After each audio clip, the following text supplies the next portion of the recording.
अगर आप अपना पुराना फर्नीचर, एसी, टीवी या घर का दूसरा हाउस होल्ड सामान बेच रहे हैं और बायर कहता है कि मैं 2 लाख से ज्यादा पेमेंट कैश कर देता हूं, तो क्या आप वो कैश लीगली ले सकते हैं? या फिर इनकम टैक्स डिपार्टमेंट एक आपको नोटिस भेज सकता है? चलिए सिंपल लैंग्वेज में समझते हैं।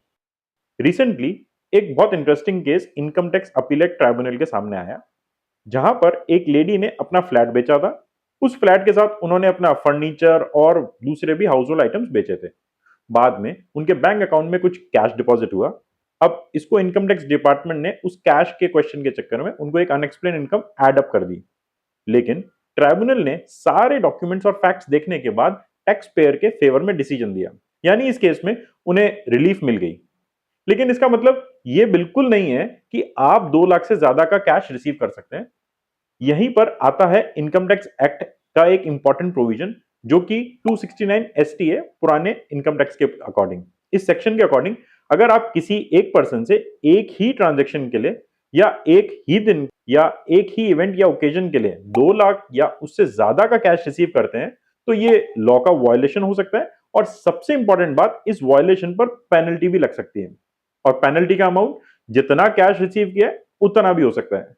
मतलब अगर आपने 3 लाख का कैश रिसीव किया तो 3 लाख तक की पेनल्टी लगने का रिस्क हो सकता है।